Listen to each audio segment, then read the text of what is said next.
माताएं अपना पुत्र जाने, बहनें अपना भाई, बेटियां अपना पिता मान करके हमारा सहयोग करें। सभी भैया अपना छोटा बड़ा भाई मान करके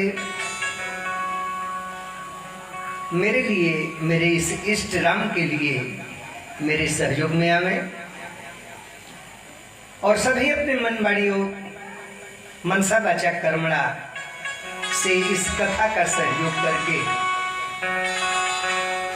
इस कथा को भव्य एवं दिव्य बनाने। कथा तो भव्य और दिव्य है ये है, लेकिन यहाँ का आयोजन जो है इसको भव्य और दिव्य बनाने में आप सभी का सहयोग की हमें आकांक्षा है, पूर्ण विश्वास है आप सभी सहयोग करेंगे। आगे कुछ कहने सुनने से पहले जैसी मंच की परंपरा हुआ करती है उसका निर्वहन करते हुए जीवन का सार क्या है, जीवन का सार यही है। सभी संत महात्मा ऋषि मुनि सब कहते गए,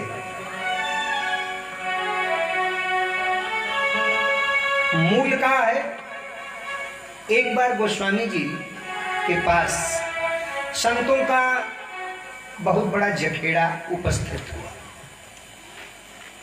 और सभी लोग कुछ न कुछ अपना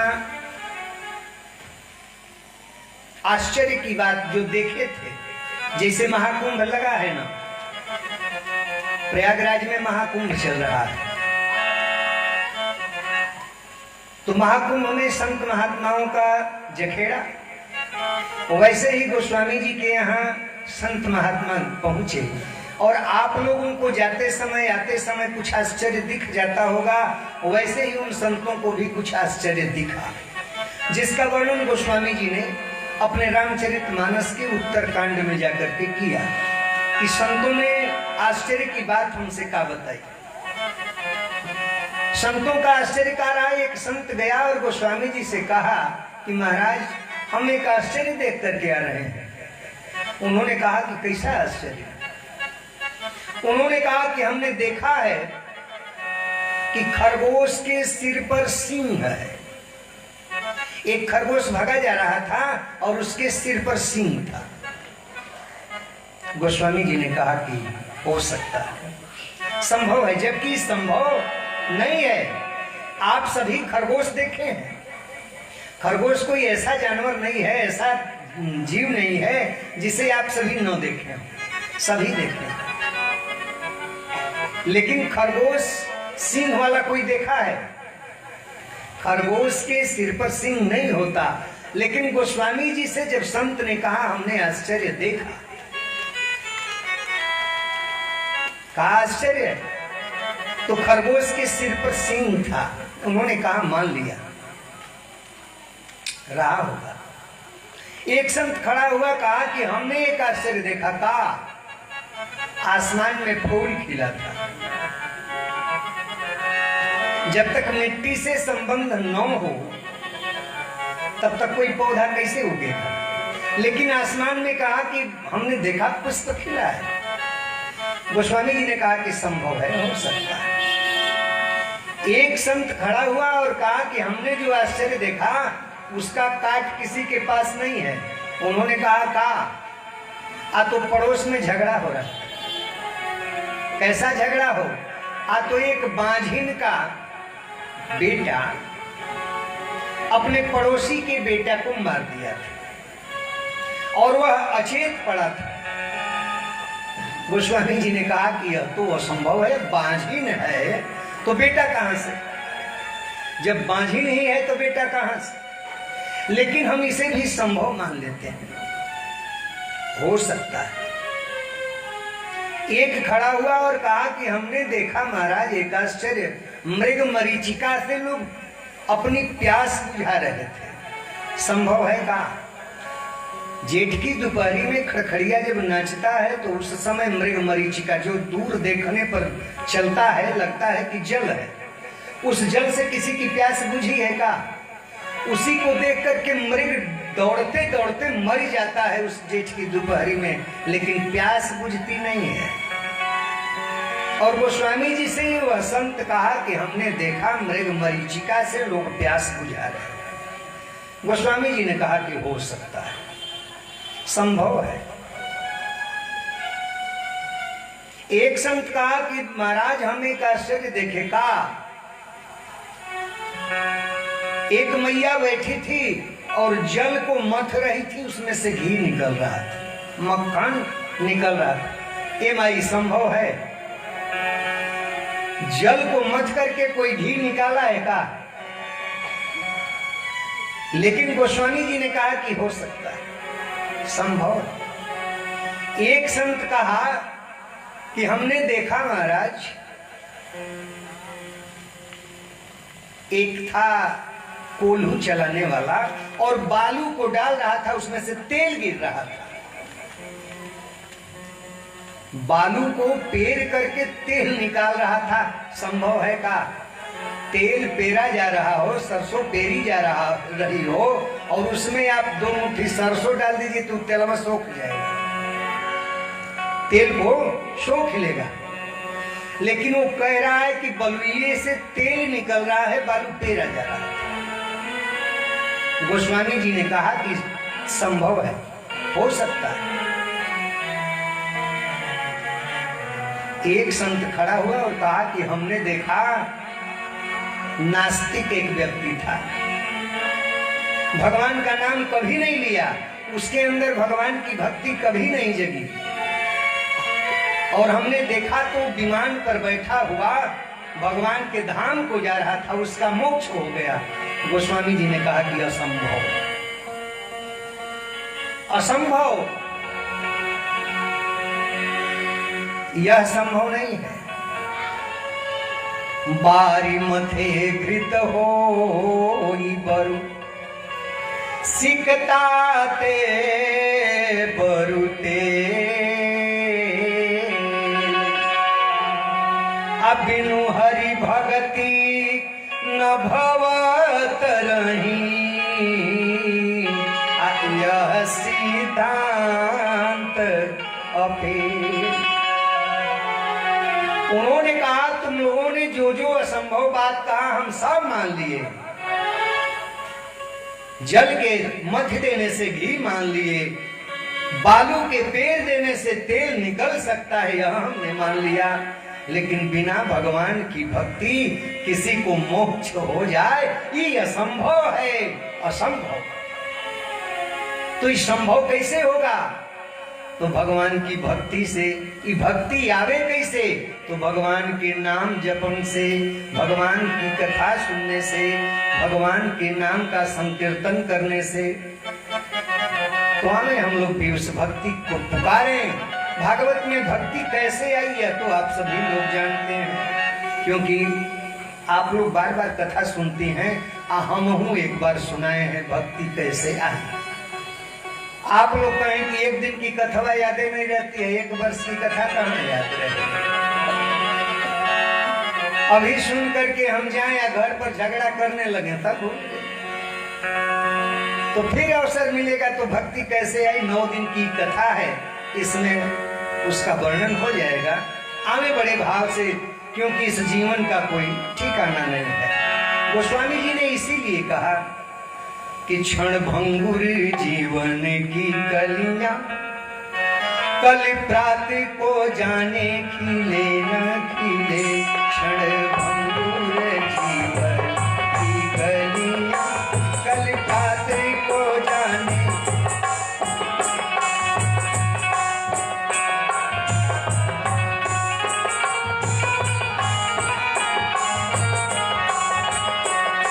मलयाचल की सूची शीतल मंद, सुगंध बयार मिले न मिले।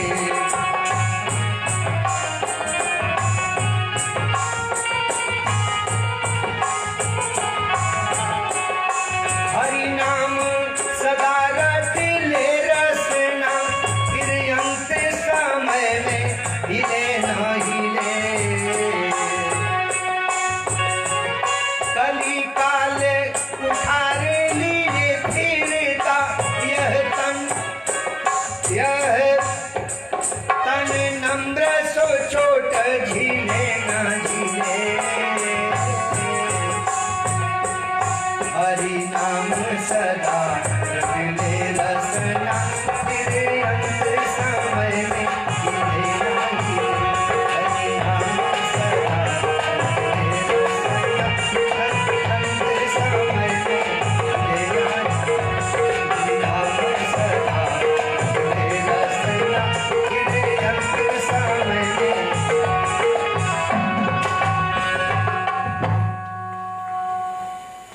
गोस्वामी जी का ये चेतावनी है।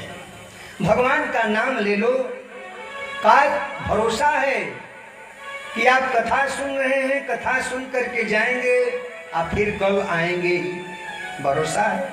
हम कथा कह रहे हैं, अभी कीर्तन कराने वाले हैं, का भरोसा है हम कीर्तनमा करा पाएंगे? जो सांस गई वह सांस आएगी का भरोसा है। हम हर पल मर रहे हैं, नहीं मर रहे हैं। मृत्यु किसे कहें? सांस गई और नहीं आई, यही ना मृत्यु है। तो हमारी हर सांसें मृत्यु की तरफ नहीं ले जा रही हैं। जो सांस गई अब फिर न आवे उसी समय तो मृत्यु है। तो इसलिए उन्होंने कहा, गोस्वामी जी तो बहुत बड़ी चेतावनी दी है। इस संसार में सारे लोग दुखिया हैं, सभी दुखी हैं। कोई धन का दुखी है, कोई मन का दुखी है, कोई तन का दुखी है, सभी दुखी हैं। और सभी एक दूसरे को देख करके कहते हैं कि हमसे ज्यादा सुखी तो वो है। अपने दुख को दुख नहीं मानता कोई, अपने दुख से दुखी नहीं होता। किसके दुख से? तो दूसरे के सुख से दुखी होता है। दूसरे का नाम होने लगे उससे हमें जलन होगा। हमें तमाम दुख है, लेकिन वह उस समय भूल जाएगा। दूसरे का सुख देखकर कुटुंबी का बंगला बन रहा है तो हमें बड़ा कष्ट हो रहा है। हम झोपड़ी में थे, झोपड़ी में हैं, इसका कष्ट जरा भी नहीं था। लेकिन पड़ोसी का बंगला बनने लगा, उस समय हमें जलन होने लगी, हम बड़े कष्ट में हो गए। एक दूसरे को हम सुखी मानते हैं, वो सुखी है। आज जबकि उससे पूछा जाए, मास्टर साहब को हम जानते हैं बड़ा सुखी हैं, अब मास्टर साहब से मिल करके अगर इनका समाचार पूछा जाए, आप सुखी हैं? ना है जी, कहा सुखी है। अरे हम बड़े दुखी हैं। किससे दुखी हैं? तो कभी कहेंगे पत्नी से दुखी हैं, कभी बेटों से दुखी, कभी बेटी से दुखी, कभी रिश्तेदार से दुखी, कभी अपने शरीर से, कभी तन से। रोगी तन मैली मति, चित्त की विचित्र गति, मन में न भाव राम नाम के प्रधान है। साधन अनेक पर होते नहीं एक बने, अमोक्ष फलदायक जो विमल विधान है। वापे चंद्रेश नहीं माने ही में हार, एक अवलंब संत कहत बखान है। काय अवलंब है जी? तो प्रभु है कृपालु और ममता मई है मातु। प्रभु है कृपालु और ममता मई है मातु। सब विधि हारे के सहारे हनुमान है। सब विधि हारे के सहारे हनुमान है। और दो पवन सूत हनुमान की जय। बोलो वीर बली बजरंगी की जय। हनुमान जी का सहारा लेकर के इस कथा में प्रवेश करें। उससे पहले शरीर रोगी है। निर्धन कहे धनवान सुखी, अधनवान कहे सुख राजा को भारी। निर्धन कहे धनवान सुखी, धनवान कहे सुख राजा को भारी। राजा कहे चक्रवर्ती सुखी, चक्रवर्ती कहे सुख इंद्र को भारी। इंद्र कहे एक दूसरे को सुखी बता रहा है, अपना सुख नहीं है, उसे सुख नहीं है। इंद्र कहे चतुरानन सुखी, अचतुरानन कहे सुख विष्णु को भारी। काहे हो? तो जिसके पास धन है सुखी वही है। धन जब सुख नापने का पैमाना है, तो जब लक्ष्मी के लिए हम लोग परेशान हैं और लक्ष्मी विष्णु के चरण को हमेशा सहलाती रहती हैं, तब तो सबसे सुखी विष्णु न है। चतुरानन कहे सुख विष्णु को भारी। तो तुलसीदास जी कहते हैं कि ना ना ये बात नहीं है। तुलसीदास विचारी कहे हरि भक्ति बिना सब लोग दुखारी। हरि भक्ति बिना सब लोग दुखारी। सभी लोग दुखी हैं। जिसके पास भक्ति नहीं है, जिसके पास भगवान का नाम नहीं है, वो सब दुखी हैं। इसलिए आज प्रथम दिवस की प्रथम बेला कथा का है। इस कथा में प्रवेश करने से पहले राम नाम संकीर्तन कराने हम जा रहे हैं। इससे पहले हम एक बात बता दें आपको, ये कथा 9 दिन की है। आज प्रथम दिन है। ए मैया, भक्ति मैया पई लोग ज्यादा हो, जहाँ आप लोग न रहे वो यज्ञ योग्य पूरा उरा नहीं होता। कुंभ में चली जाए, लोग कह रहे हैं बहुत भीड़ है, बहुत भीड़ है। आप लोग गए हैं ना, इसमें से कौन नहीं गया? बस आप तो वही है, ये हो कहना का है। आपको जाना का है, इसीलिए कह रहे हैं कि हमने नहीं गया। जो वही है ये है। अब मछली से पूछा जाए गंगा जी नहाई हो, मछली से पूछा जाए गंगा स्नान की हो, आ गंगा में ही उसका आवास हो, तो उसे का स्नान करना है। और स्नान की कीमत का जाने महाराज, कीमत तो दूर वाले जाने। उस भीड़ में हमारे कहने का जो तात्पर्य है, उद्देश्य जो मेरा, उस भीड़ में आप जा करके देखें तो 70% आप ही लोग नहीं हो। 70% बल्कि हम कम कह रहे हैं, 80% आप लोग हो। 20% में भैया लोग हैं, वो भी देखा देखी जा रहे हैं। अब दूसरे की बात क्या कहें, हम हूं उसी में। दूसरे को क्या कहना, हम हूं उसी में। हम तो कान पकड़ लिए थे, हम नहीं जाएंगे, नहीं जाएंगे, नहीं जाएंगे, लेकिन क्या कहें इनको।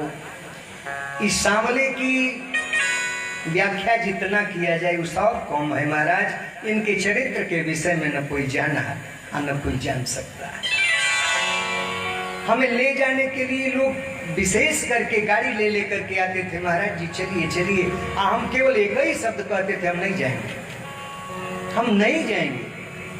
लेकिन इनकी लीला हमें घुमा फिरा करके जबरन बुला करके ले गए, जा करके जबरदस्ती हमें नहाना ही पड़ा वहां। तो हम गए तो देखे कि माताओं की संख्या सबसे ज्यादा है। अगर आप लोग ना हो तो न कहीं यज्ञ हो पाएगा, न कहीं कोई भक्ति हो पाएगा, क्योंकि आप कई लोगों से ही सब है। कह हम कहे रहे हैं तो कल से यहाँ जगह नहीं बचना चाहिए। कुंभ में इतना भीड़ लगा रही हैं आप लोग, तो महाकुंभ है यह भी। वहां त्रिवेणी है ना, लेकिन त्रिवेणी में तीसरी नदी सरस्वती को कोई नहीं देखता। कहा जाता है लुप्त हैं। इस त्रिवेणी में तीनों हैं। वहां जाने पर दोष लगने का भय होता है। किसी भी तीर्थ में जाने का दोष लगने का भय होता है। आप कहें कौन सा दोष? तो दृष्टि दोष, स्पर्श दोष, वाणी दोष लगने का भय है।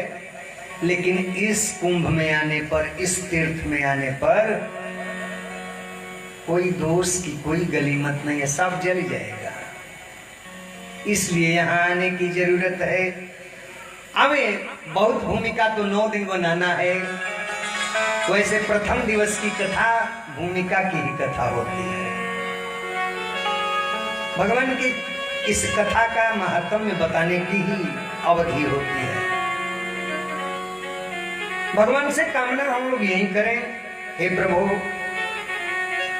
रोगी तन है, मन भी रोगी है, रोगी तन,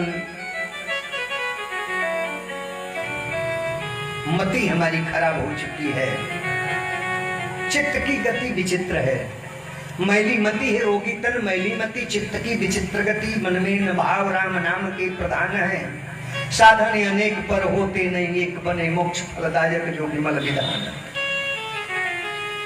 तो हे नाथ, हमारा भी और जो हमसे जुड़े हैं उनका भी पतित जनों को कर दे पुनीता, पतित जनों को कर दे पुनीता, हे राम सीता, हे राम सीता, पतित जनों को कर दे पुनीता, हे राम सीता, हे राम सीता, पतित जनों को कर दे पुनीता, हे राम सीता, हे राम सीता, जनों को कर दे पुनीता, हे राम सीता, हे राम सीता, हे राम सीता, हे राम सीता, हे राम सीता, हे राम सीता, हे राम सीता, हे राम सीता, हे राम सीता, पतित जनों को कर दे पुनीता, हे राम सीता, हे राम सीता, जनों को कर दे पुनीता, हे राम सीता, हे राम सीता।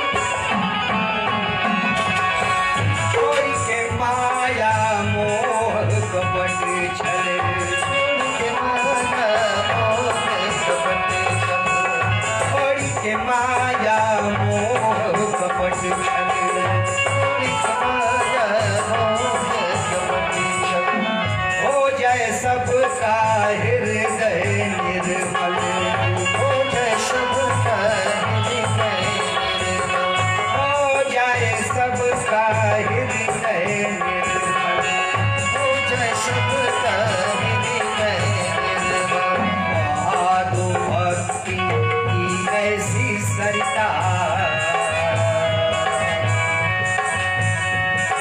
बहा दो भक्ति की ऐसी सरिता, हे राम सीता, हे राम सीता, भगवती की ऐसी सरिता, हे राम सीता, हे राम सीता, पतित जनों को कर दे पुनीता, हे राम सीता, हे राम सीता, पतित जनों को कर दे पुनीता, हे राम सीता, हे राम सीता।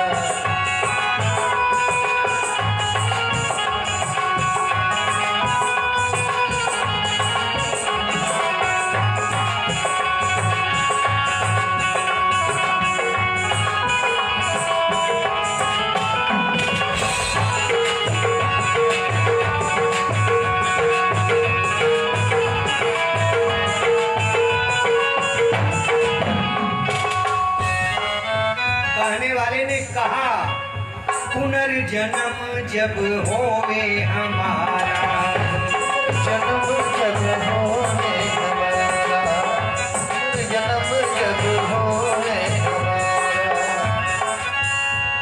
फिर जन्म होगा। कौन कौन फिर जन्म लेना चाहता है? कोई नहीं।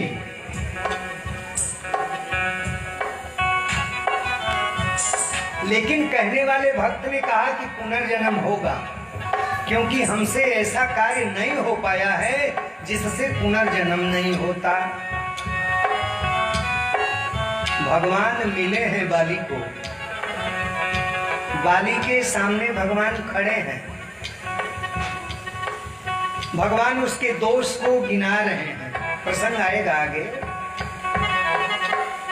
भगवान से वो प्रश्न यही करता है कि अब हूं मैं पापी हूं, आप ही कहे हो कि सन्मुख हो जीव मोहि जबहि,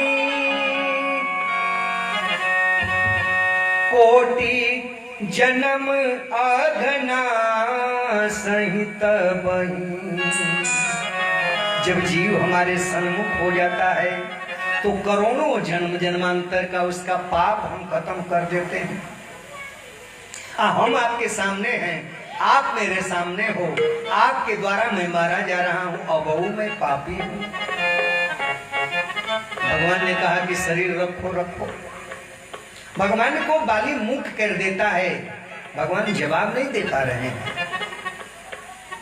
तो भगवान जब शरीर रखने को कहते हैं वो इनकार कर जाता है, नहीं महाराज किस लिए, लेकिन मैं पापी हूं। जब आप हमारा दोष गिना रहे हैं तो राम गलत नहीं कह सकते, तो हम पापी हैं और फिर जन्म लेना पड़ेगा। तो कहता का है कि अगर देना है कुछ दे पाओगे तो जे ही जोनी जन्मों करम बस राम पद अनुराग। पुनर्जन्म होगा, क्योंकि हमसे ऐसा कर्म ही नहीं हो पा रहा है। कर्म का करना है माई की फिर जन्म न हो। भाव ही सर्वस्व है और भाव ही आधार है। अभाव से भजले उसे तो भव से बेड़ा पार है। भाव वाले भक्त का भगवान पर भी भार है, इसलिए ही ब्रह्म का होता यहाँ अवतार है। इसलिए ही ब्रह्म का होता यहाँ अवतार है। तो हे महाराज, ई जन्म तो चला गया मिथ्या,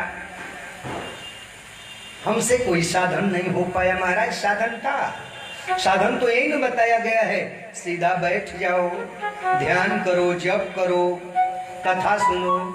हमारा बैठी न जाए, कमरिए में दर्द है, घुटनमा मुड़ता ही नहीं है, ज्यादा समय बैठी नहीं पाएंगे, क्या करें। तो अब वो कह रहा है भक्त कि फिर जन्म होगा ही होगा, क्योंकि हमसे वो काम हो नहीं पाया। भागवत में आता है ना, शायद आप लोगों को याद हो वो वृत्रासुर वाला प्रसंग। भगवान सामने खड़े हैं और भगवान से मांग रहा है। भगवान सामने होते हैं, अजीव सामने है, तो भगवान सोचते हैं कि संसार इसे दे दें, इसे माया दे दें। भक्त भगवान से यही पूछता है, महाराज ही बताओ आपके पास है का देने को। तो कहते हैं कि दो चीज है, एक भक्ति है और एक मेरी माया, दोनों हमारा ही है। लेकिन इस दोनों में से एक ही हम दे पाएंगे, दोनों नहीं दे पाएंगे। या तो भक्ति ले लो, नहीं तो माया। भक्त पूछता है, आपसे कह दिया जाए कुछ ऐसा वस्तु मांगने को जिसके विषय में आप जान ही न रहे हो, उसका गुण दोष का है, तो पहले तो ये जानना चाहेंगे ना कि इसमें गुण का है और दोष का है। तो आप गुण वाला मांगेंगे कि दोष वाला? जो हानि करे वह कोई मांगना चाहेगा जी? कोई नहीं। तो भक्त भी भगवान से पूछा कि बताइए कि गुण भक्ति का है या माया का है। भगवान ने कहा कि हम बहुत इसका व्याख्या नहीं कर रहे हैं, थोड़े में समझा दे रहे हैं। का तो माया हमारी वह है, एक को पा जाने से भक्त नाचता है और एक को पा जाने से हम नाचते हैं। मेरी माया ऐसी है कि अगर भक्त को दे दिया जाए तो संसार में नाचेगा, संसार के पीछे पीछे। जो माया में पड़ा है, अरे 99 के चक्कर में है ना जी, कि कथा में बैठा रहेगा, लेकिन क्या कहें वही कथा कब खत्म करेगा। हमारी दुकान बंद है, हमारा मकान बंद है, हमारा घर पर खाना बनाना ही माया है। तो जब भगवान माया देंगे तो संसार के चक्कर में वो नाचेगा। अब भगवान कहते हैं कि जब हमको नचाना है ना, तो जो मेरी भक्ति ले लेगा हम उसके पीछे पीछे अब नाचेंगे। भक्त जहां जाएगा वो हमें खदेड़ेगा, भगो तुम्हारा हमें क्या काम है, लेकिन वो जहां होगा हम वहीं होंगे और हम उसके पीछे नाचेंगे। तो क्या चाहिए? तो भक्ति। उसी तरह से उस वृत्रासुर के सामने भगवान खड़े हैं और कह रहे हैं कि हम आ गए हैं तो कुछ न कुछ तो देंगे ही। अब उनकी विनती कर रहा है तो भगवान ने कहा मांगो, क्या चाहते हो? स्वर्ग का सुख, मोक्ष पद, ब्रह्मलोक लोगे?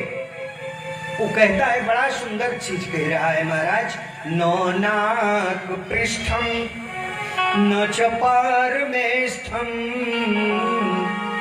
नो सार्वभौमम न रसाधिपत्यम।